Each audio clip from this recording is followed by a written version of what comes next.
Hey Virgo, welcome to your reading. My name is Shay, and here on the Sunshine channel, we like to do tarot videos and soul care videos to help us navigate this thing we call life and shine a little light. Today's video is going to be your June 2020 tarot scope, and with that, I'm going to hop right into your cards. Okay, so Virgo, it looks like there has been some type of turn of events. Hold on. So I'm going to go ahead and read your clarifying and your regular cards together, only because time. There's going to be a turn of events, or it probably has already happened in your life that is coming up. So be aware of that. It's probably going to be in your favor. Something just has shifted, I feel, and it's more than likely financial or abundance related, but it could be just, in relationships. Like, I feel like something has changed, and it's almost in a good and positive way. If it isn't, I think that you may just be in a new start. Maybe something came to an end and it's time, for this full card to go ahead, pop out. Life has changed. You're kind of starting anew. You're starting something anew, whether it be a job, whether it be a relationship, whether it be a new, like something you're pursuing. But there's a lot about money in your reading, and a lot about having a lot of money or having a lot of savings and kind of working really hard for what it is that you created for oneself. And this card in particular, the Three of Earth, states savings made with great effort. Conjunction of work, service, and savings made with great effort. So I feel like you put in a lot of work in the past few months for something, and that's where that turn of events is coming from. You're going to reap what you sow. You're going to get the financial reward for what it is that you do or have done.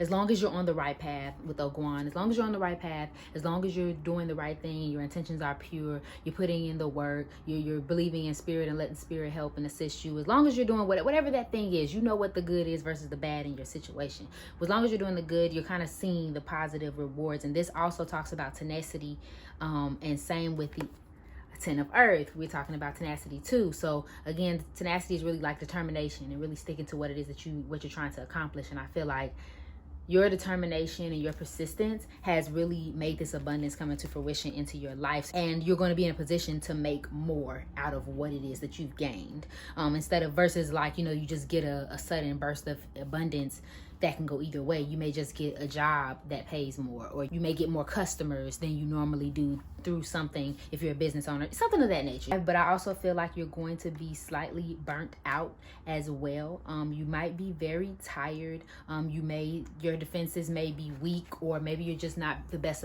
judge of character. You may be a little confused in the month of June, and I don't mean confused as in like something happened and it made you confused. I feel like you just may be real mixed up because you may just have a lot going on. You may have work going on. You may have, relationships and a business, or, whatever. There's a lot going on, and I feel like you're not able to really keep it all together, which is kind of inadvertently making you mentally weak or physically weak, because it's too much. But the most you can do is try to balance.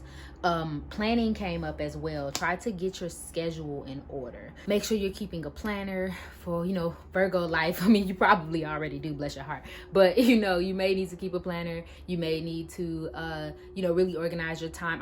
Down to the second, what it is that you're supposed to be doing every hour. Like maybe it is that you just something of that nature, so that everything doesn't pile up on you. Me personally, I feel you. I'm a Virgo rising, and I am feeling the tired. But at the same time, I'm learning that I don't have to do everything in one day. Pick 3 priorities, do those 3, and be done. Okay. So we have the Nine of Water here, and this card, I'm going to read from it because I want you to hear this specifically. Do not let your feelings interfere with negotiation. We should free what deserves to be free. All excesses may bring sadness or illness, which will prevent us from reaching our goal. And I also saw that as well in the Two of Fire, a similar message. Keep in mind that if you are sick, if you are not mentally there, if you are not physically well, whatever the case may be, if you are working so hard that you kind of mess up your health, you ain't gonna be able to do any of it. So that's where planning comes in. That's where pacing yourself comes in. Because although this abundance is coming through, which is awesome, it is not going to sustain itself if you are dead. Do not let your feelings interfere with your negotiation. I think that speaks to a lot of things, but I also feel like don't lead with your feelings. I feel like you may just be a little more emotional because you are sick, tired, busy, overran, stressed, whatever the case may be. So you may be a little more emotional. And if you're a little more emotional, you may decide to make more irrational decisions. So be careful about that. And then there's also some sort of argument going on, or some type of disagreement. I don't want to call it an argument. Some miscommunication that's going on. There's something about trust. There's something about watching who it is you let in, watching who it is that you are allowing into your experience for some reason. And then, of course, the Two of Fire in reverse always talks about lack of communication with a partner or something of that nature, like impossible exchanges and being unable to understand one another. So be careful about that. Watching, and then strategy came up. So that's where I got the planning from with the Seven of Swords. So yes, plan, but also if you see that wolf is trying to figure out how to get in the gate so he can eat them chickens there. So be careful. There might be someone who's lurking in the shadows that you're not quite aware of, and they're using strategy on you. So watch who it is you let come in. You know, with this newfound abundance, there might be a lot of people swarming around you, a lot of people who are claiming to be for you, and they may not be. So just be very, very careful about that, okay? So let's move on to your advice cards to see what Spirit has for you. Savings came up, as we knew. This is save your money. Put some money to the side. You're getting more money now. So it's very, very important that you don't squander away your newfound money. Do not go on a spending spree. Kind of keep your priorities straight.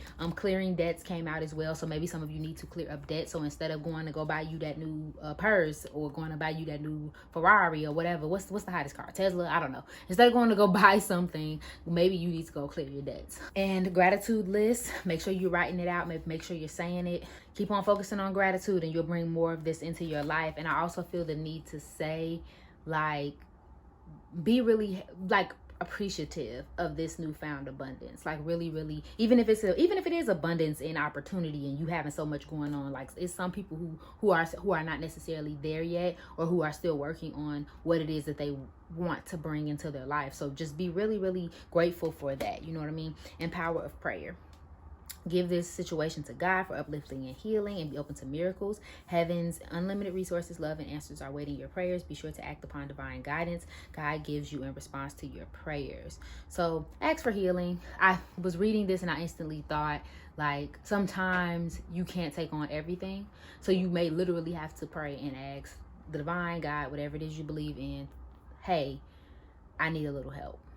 You know what I mean? Send me a little help. Send me a little bit of rest. Send me a little time in between. Whatever the case may be. Send me some clarity because I'm a little confused this here month. Like anything of that nature. Like sometimes it's okay to just directly pray for what it is that you need, and you will see it, okay?